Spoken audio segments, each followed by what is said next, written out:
that we are recording. All right, we are recording now.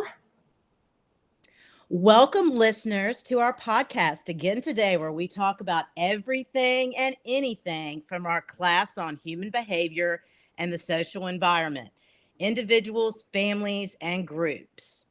This podcast comes from our Masters in Social Work class, SW 506, at North Carolina State University, and our professor is Dr. Gary Bailey. For this podcast today, we have a very exciting and well-needed topic. My name is Monty Lunsford. And my name is Cynthia Flores Mendoza. And we are very excited that you've joined our podcast today. First, as we get started, we hope to basically reduce the stigma of late adulthood sexual health and sexuality. In interviewing my parents, who are both 75 and 76 years old, they let me know that they do believe that there is a stigma for older adults, especially those that are now single due to death of their partner or their or divorce. So there is, they believe, a big stigma at their age, and there's a fear of discussing sexual health, even STD prevention that we'll talk about later. There's an increased risk of STDs from 2017 to 2021. So that's all important information. So it was really eye-opening to have a chat with my parents with a little bit of an awkward subject. But they believe this is needed, and they're excited that we're having this discussion on our podcast today. Yeah. Okay, Cynthia. All right, so our first slide is we just want to just start it off with a Kahoot and, kind of test our knowledge. So let me go ahead and do that. All right, can you see my screen? I just want to make sure. Yes. Okay, perfect. So let's go ahead and get started with the game pin. So our game pin is going to be 158, 99, 58. Okay. And our nickname, do you have any suggestions for our nickname? Sexuality. Sexuality. All right, let's go.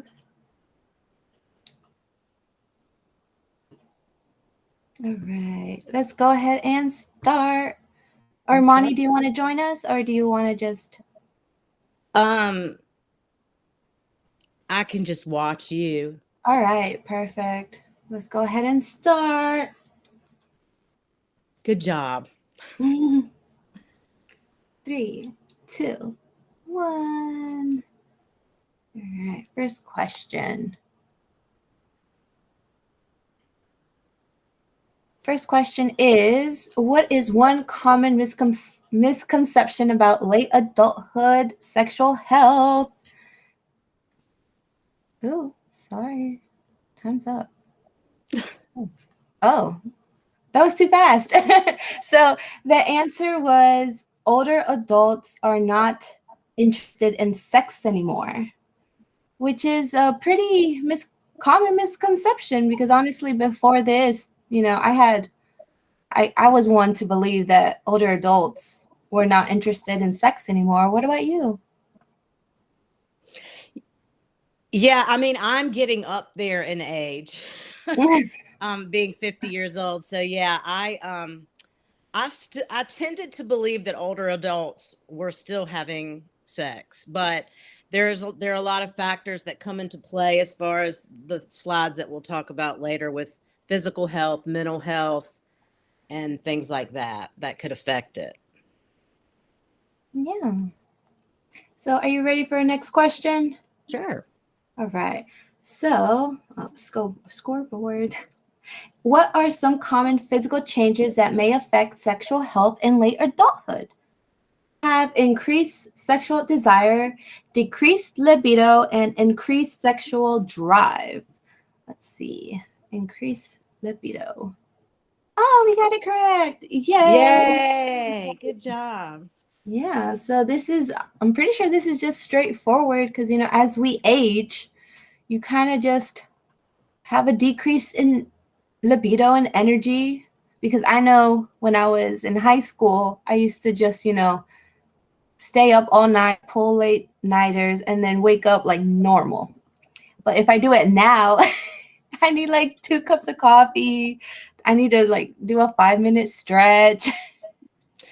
Yeah, I think one of the things articles I read when we were coming up with this podcast was that a lot of adults are afraid, they assume that their libido is supposed to be bad later on in life, but with the new medications and things that are out there, you really can, with the proper medical consults and things, get medication that will help with that. So for you older adults out there, don't spend your life thinking you can never have sex again. There are ways to get around that.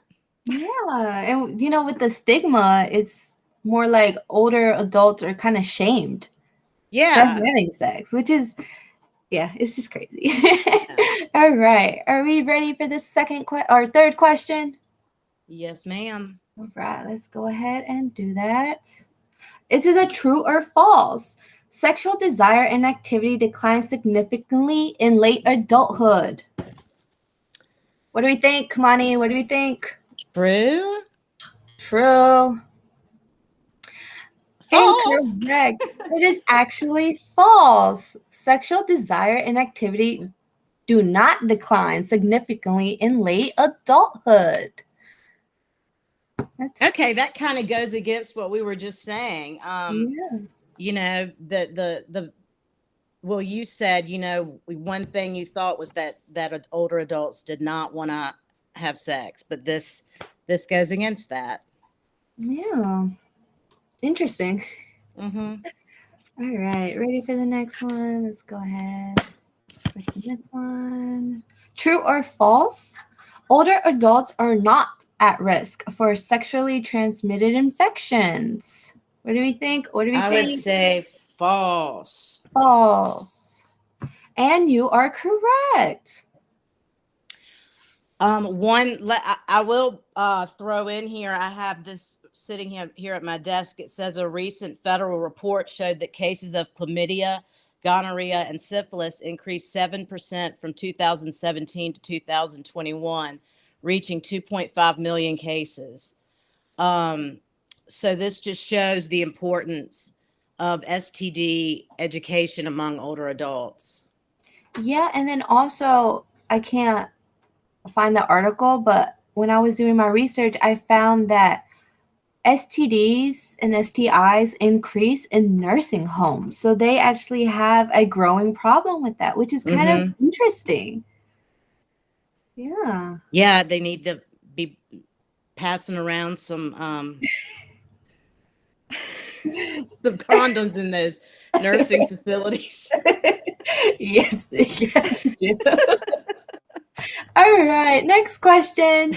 What is an important aspect of promoting late adulthood sexual health?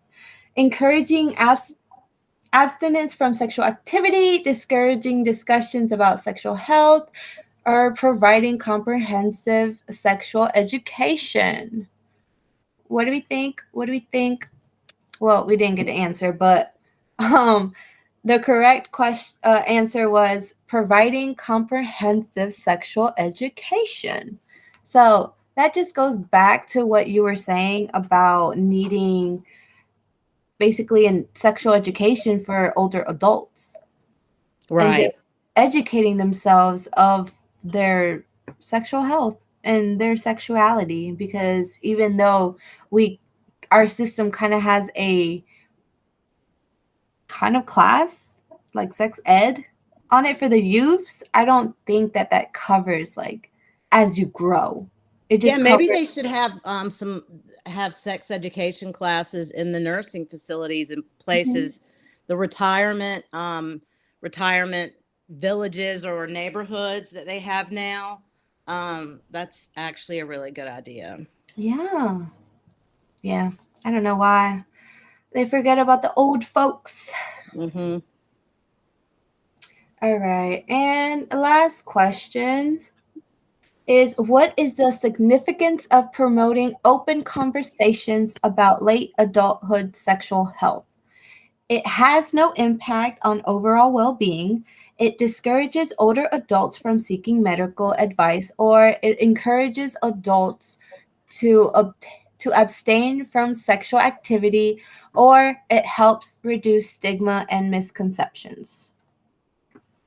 So the correct answer, as you cannot see, is it helps reduce stigma and misconceptions. So Nice. that is the significance of promoting open conversations about late adulthood sexual health. And so with that, that concludes our Kahoot. I believe so. Thank you. Yeah, yes it does. And let's see our our one little person. Drum roll, please. Are we in first, second, or third place? Dun, dun, dun, dun. Yay! Yay! All right, let's head back to our presentation.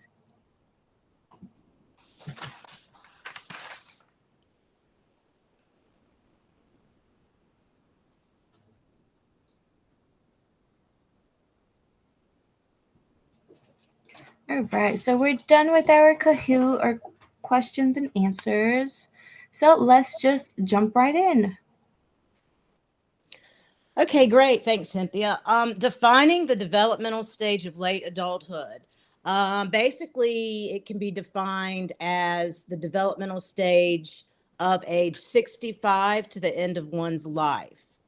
Late adulthood involves new changes in life that can differ from younger adults, including emotional and psychological health factors, social culture, marital status, economic status, and education level. And all of these factors influence one another to predict the quality of sexual health in older adults. Hmm. Hmm. It was just kind of interesting the definition of the late adulthood and how they have a specific age I requirement. know. I thought that was interesting too. If I'd have delved more into it, I probably could have found something that would conflict that a little bit Mhm. because, maybe it's because it's the retirement age. They, Mm, kind of correlates with retirement. I don't know, but I thought that was interesting. yeah, that is interesting. All right, let's go on right ahead.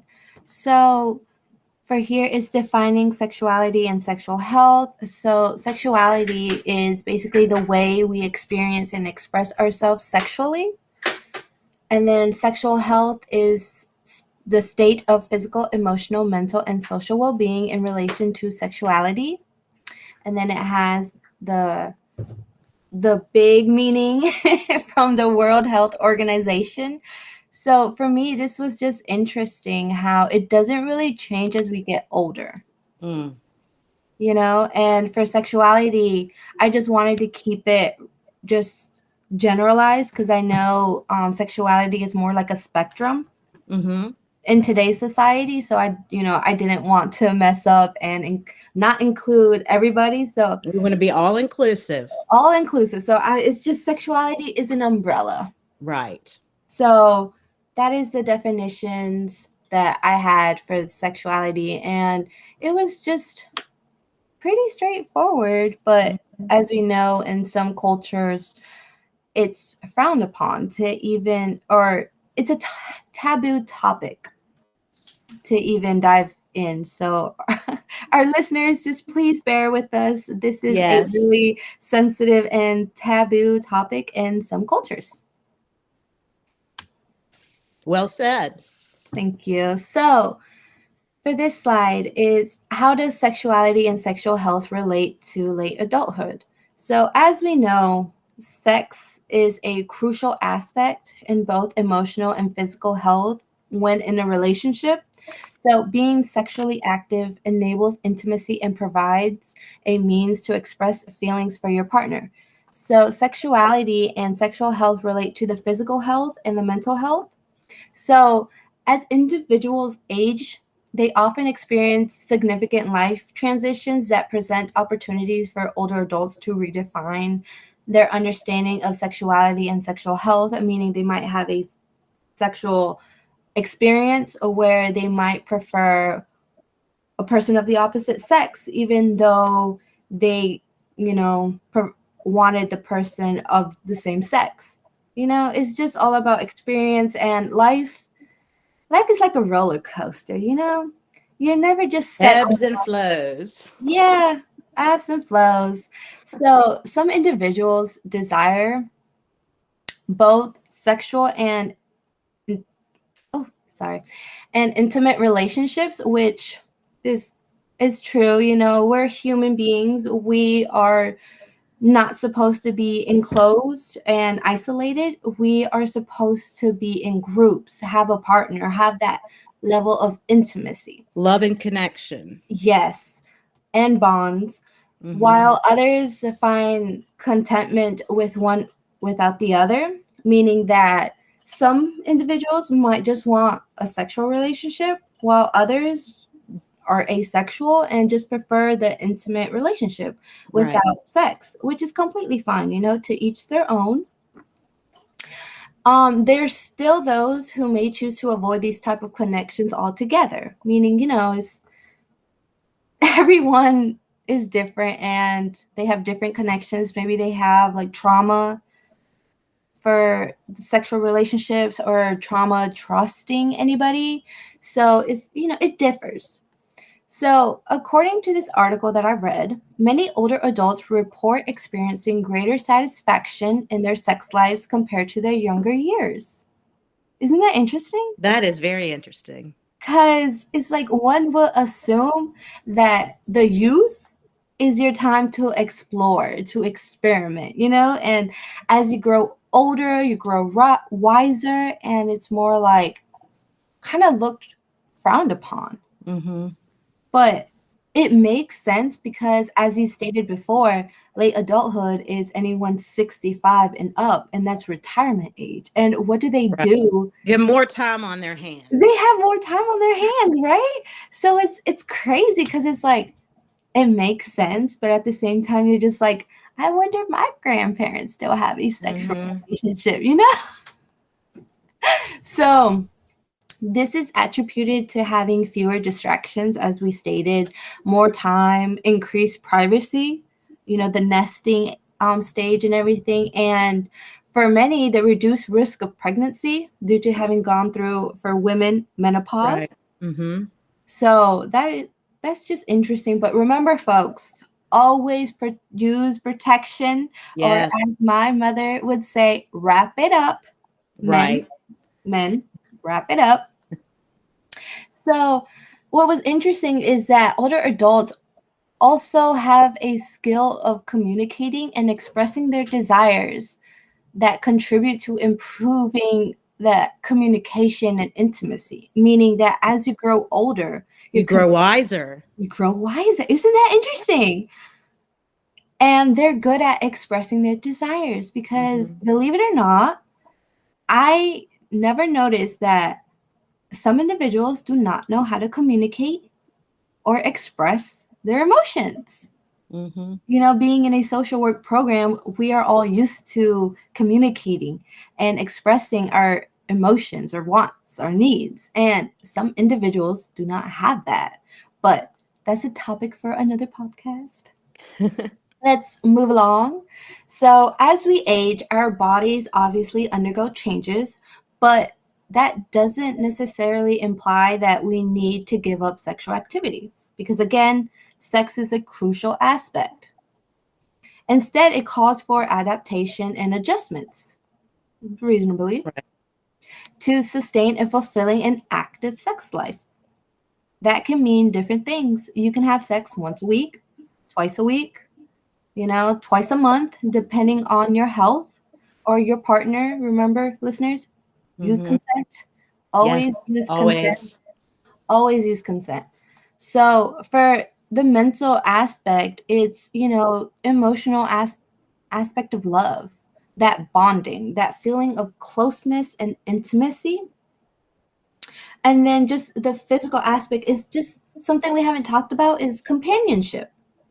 Because you do not necessarily need sex to have your partner and still feel like you have a companion, even though you don't necessarily need those sexual desires. Right.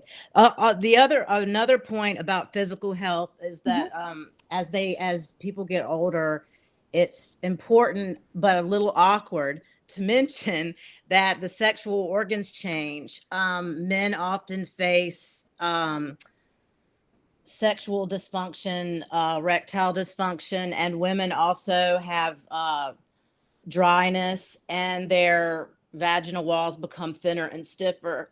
So, it's important to talk about these things with your doctor as an older adult, because there, again, as we mentioned before, lots of things that can be done to enhance your physical health, which then in turn will enhance your mental health.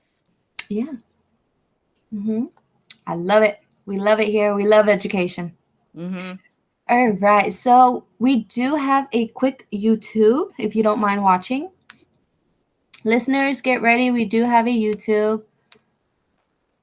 to watch. I believe it's really educational, and we finally get to see some of the older adults aspect. So let me know if you can hear it.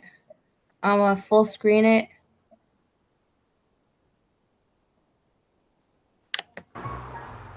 My name is David Bielobroda. My name is Ruth Cooper, and my age is 79. I was born in 1980. My age is 92. My name is Sunga Greisman Rubin, and I'm 84, going on 85. How old am I?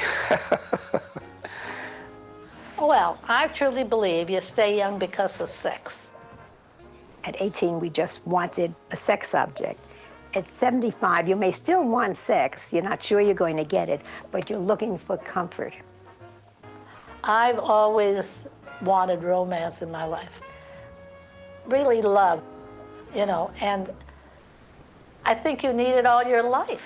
You need it all your life. You need to be touched. You need to be felt. You need to be hugged. You need to be kissed. Companionship is very important. So we cover it up with, well, I don't need men in my life, and I'm past my desires. Baloney. I don't think you ever get past your sexual desires.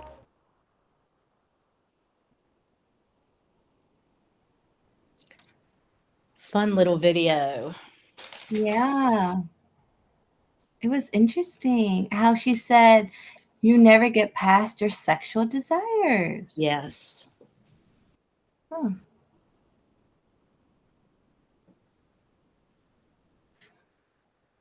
All right. So now let's talk about the biopsychosocial aspects and family interactions. Monty, I'm gonna hand this to you. Okay. Basically, a lot of this is we've already talked about a lot of it. The biopsychosocial aspects are really important. We talked about the body and how the body changes as we get older. We talked about how emotions can change because of the changes in the body, which make it more difficult to have pleasurable sex in some cases. So also the stigma and the social development, especially for those that are lonely, isolated, that may be living alone, that or on the other side, they're in nursing homes with tons of people around all the time, and they never get any privacy. So as we grow older, there are many issues that come up with social development. It's important for older adults to have activities and things that they can do in life, just as everyone else has in all ages. Also, the family system is very important because oftentimes as you get older, you start losing family members. You have less of a support system. So it's really important to reach out to those older adults that may be feeling a little lonely and isolated. And those are all basically the biopsychosocial aspects. Cynthia? Yeah, so my thought with it is for the body, obviously, we're trying to make this a sex positive podcast, but Yes. we do not want to make our listeners feel that they have to have sex if, their body is just not up to it. Completely understandable. This is just more for an educational podcast to my fellow listeners. So don't be discouraged because we are talking about sex positive, and don't feel like, oh, I'm not having sex, maybe there's something wrong with me, or I'm not having sex because I have depression and stuff like that. Honestly, to each their own. Right. We just want to make this an educational and just kind of reduce the stigma around sex. Like, we know I don't want to say everybody, but sex is an important aspect when you're in a relationship, either if you're married, if you're dating, casual, what have you. But as long as you are protecting yourself physically and mentally, and, just in the way of the youths would say, do you? Yeah, you do you. Yeah. Yeah, there's no right or wrong. This is more of to try to reduce the stigma, as we've mentioned, and it's just to give you ideas of things to think about for those of you that are older, or for us, those of you that are younger that need to learn what's going to happen later in life. So this is just an open discussion about that. Sometimes a little awkward of a topic, but we're making the most of it. Making the most. All right. Oh, let's talk about the stigma. So, there's a big stigma around sex, obviously, but we haven't really touched on the stigma of ageism. Mani, if you want to take it over? I can just read kind of what that is defined as. Ageism. Society often holds negative stereotypes and misconceptions about older adult sexuality, assuming that sexual desire diminishes with age. The ageist attitude can lead to marginalization and dismissal of the sexual needs and desires of older adults. So, it's basically what we've been talking about. As we get older, there's the stigma surrounding sexuality and sexual health, and we need to have at the next bullet, lack of awareness and education. That's how we reduce the stigma, by promoting, as we talked about, and if they had some type of sexual education classes in nursing homes and retirement neighborhoods, that would be really nice. In fact, that would have been kind of a neat idea if we called one of them to ask them if they have that, maybe for a future podcast. Yeah. Lack of proper medical guidance, because as we mentioned, a lot of sexual organs change drastically as we get older. And as we mentioned earlier, lack of supportive environments, that a lot of folks are often isolated as they get older and lose people in their lives. So these are all areas that we need to focus on when we're trying to reduce the stigma of late adulthood sexuality and sexual health. Yeah, and then another topic that I just want to briefly touch is the cultural and religious beliefs of it. Understandably so, we do want to remain culturally competent when we talk about our podcast. So we do understand that there are certain cultures and religion where talking about sex is prohibited. Obviously, we do know for Christianity, it's more of being abstinence until you get married. But no one ever talks about, for the older individuals, what happens when you are a widow. We talked about that everybody wants that companionship, or at least some individuals look for that companionship, that intimacy, that closeness, if it's not their husband. So it's more of a like, how do we educate and spread awareness that, it's okay, your feelings or our, sorry, your feelings are normalized. Yes. They are valid. Yeah, and it's important to respect people's cultures and religious beliefs. So, if that is your belief, then obviously we're not promoting sex for you. Then, everybody, as we mentioned before, everybody needs to have their own ability to make their own decisions. So, thanks for that, Cynthia. That was a good Yeah. point to bring up. Yeah, and we also are here to promote personal agency. So take this information how you want. Yes, We are just here to educate. exactly. All right. So, how to reduce the stigma? Once again, by promoting education and awareness, challenging the ageist attitudes, promote empathy and understanding, share your personal stories and experiences. I feel like this one is a really good one to share because it's their own personal experiences. And how can you really challenge that? That's why it was really interesting talking to my parents about this, because it's not really a topic we've ever talked about. With daughter and parents.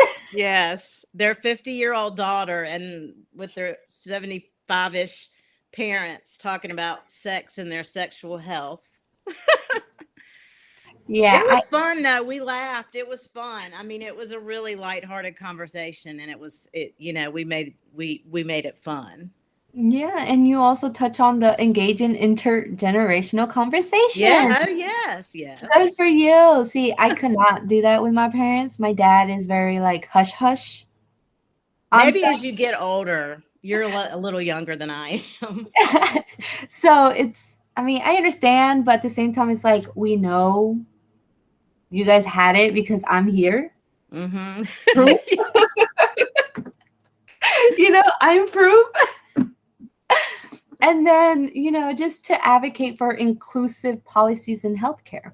I feel like those are important to reduce the stigma about it. And I wish there is more of awareness for this, because older adults are like 1/3 of our population, if I'm not mistaken. And to see that there's a lack of education behind it, it's sad. And as social workers, and we try to advocate for our clients or our targeted population, and I feel like older adults just don't have that. Yeah. Agreed. Yeah. All right. So we have the cultural differences and diversity. We kind of touched on this topic a bit. We did. Yeah. Remember, listeners, always be culturally sensitive. Yes.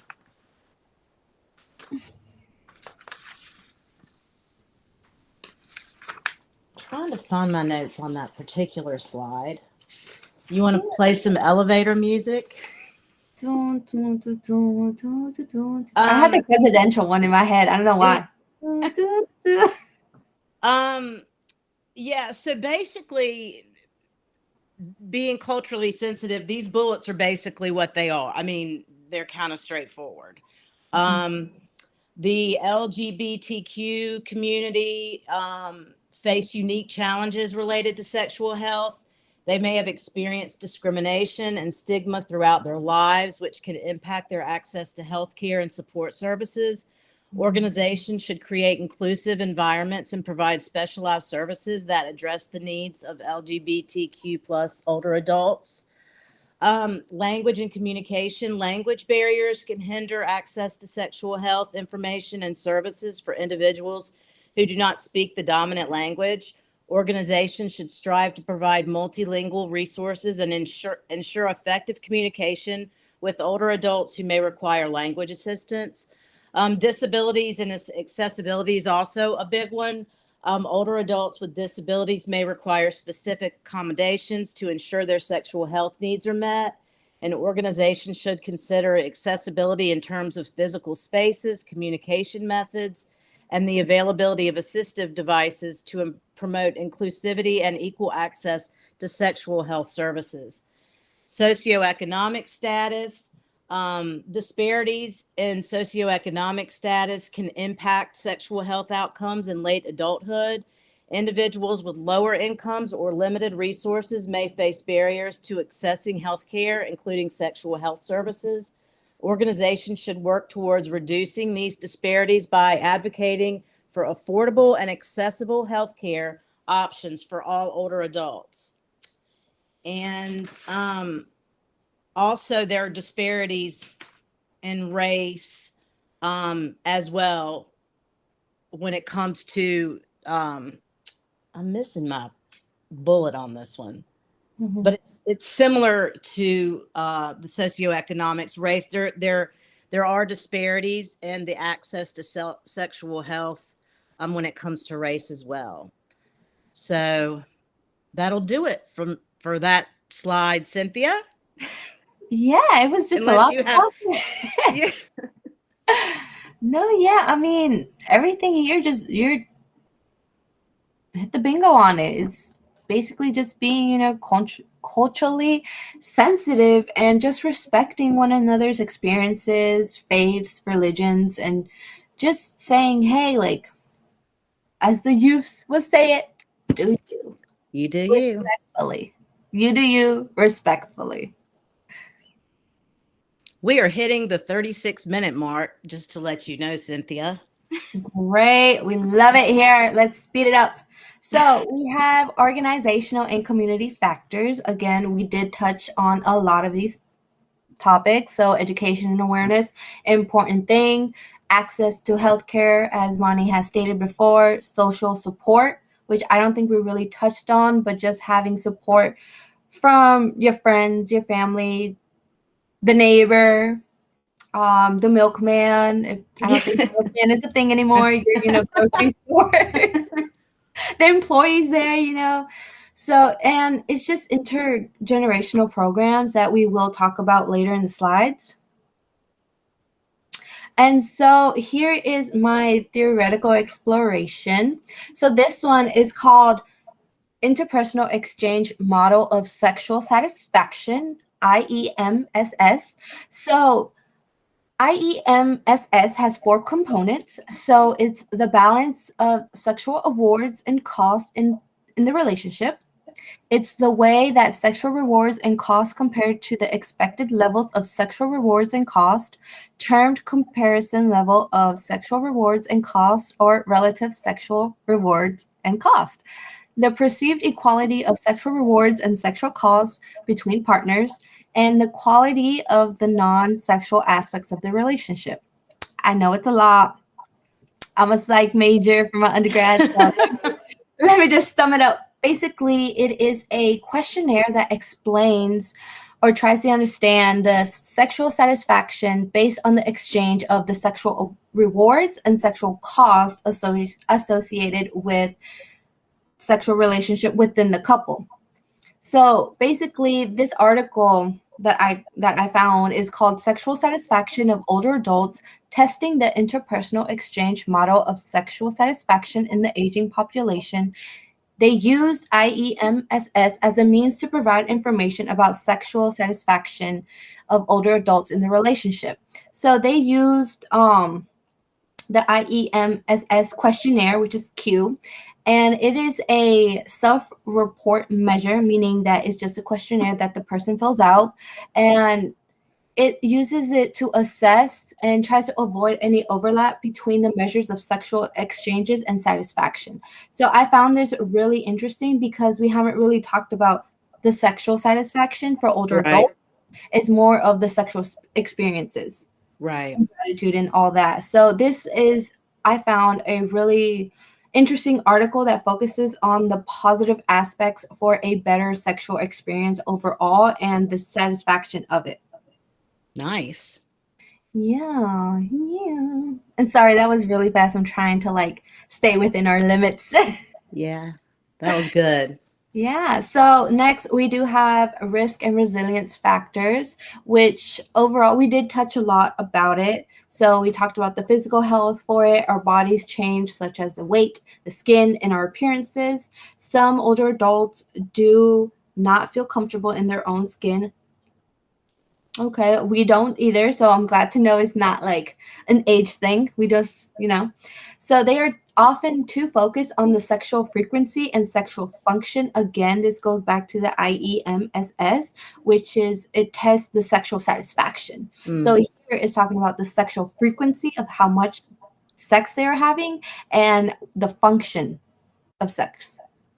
So the negative stigma is often that, they forget that the positive aspects of sexual well-being, such as sexual satisfaction. So it's more of you're so focused on the sexual frequency and the function and how you are functioning in sex, you don't really understand, or just, you don't think about, are you satisfied, which is an important aspect as well, in my belief. And then you have the physical and mental health, which is health conditions. So you might have arthritis, chronic pain, diabetes, heart disease, any mental illness such as dementia, depression, and these can cause, problems in intimacy and just enjoying a fulfilling sex life. Mm-hmm. And for sexual dysfunction, it's more for men is the erectile dysfunction, which for our listeners, if you don't know, is the loss to keep an erection for men. And then for women, it's more of the menopause and how it changes and has effects on sexuality. So, for menopause, it's a lower desire. And for the vaginal tissue, it becomes dry and less stretchy and more narrow. So it's harder to penetrate. And then, and a resilience factor is you still have that companionship. You still have that intimacy, that closeness with your partner, which I feel is very important. Exactly. I'm sorry. I feel like I'm rushing it, but I'm sorry, listeners. No, it's good. Yeah, I think we're it's good to be repetitive because you remember it. So as we're going through, some of these things overlap one another, but it's good because it makes you remember it. Yeah. So how it relates to the individual and the family, I feel like Monty touched a lot of it, of the psycho factors, the social factors, health and sexuality, and the marital status. So for the factors, it's just the personal meaning and understanding of sex, how a person relates to that or understand the meaning of sex for them is the psychofactors. The social is a social culture aspect, your surroundings. Health and sexuality is effects of illnesses and treatments of sexuality. So mental or physical illness and any treatments for sexuality, if that's your cup of tea. And just help seeking behaviors if you or some listeners do not go to the hospital, believe it or not, or any medical provider for any sex related problems because they are embarrassed, which is interesting. Always get help, you guys. If you feel that anything is wrong in your body, always go to your medical provider. So, and then we have the marital status, again, that companionship, the couplehood aspects of it. So I feel that the factors all influence the sexual quality of life in older adults and how they interact and influence each other. Any response, Money, or do we move along? No, I was just thinking of my parents when it related to this slide. So no, we've already discussed that. Go ahead. All right. And so we do have some preventative and intervention measures. Again, listeners, go to the doctor visits if you feel that anything is wrong, medical intervention, get a checkup, and consent. Most importantly, always have consent, even if you are married. You always want to make sure that you and your partner are on the same page. Regular doctor visits and always use protections. Wrap it up. And just have important measures to have safe sex, especially as a person is aging. And then for preventative measures, I didn't really find any for sexuality and sexual health because, again, sex is an important and normal part of human life. So I guess you can just say stop having sex, which is kind of like a negative aspect. It's like you can't really tell a person not to stop, like to stop having sex. So, any thoughts? No, I agree with you. Yeah. I agree with you, Cynthia. And then lastly, I believe we do have the sources at a local, state, and national level. If you see here, I underlined some local levels here in the Raleigh, Garner, Cary area. Is the UNC Health.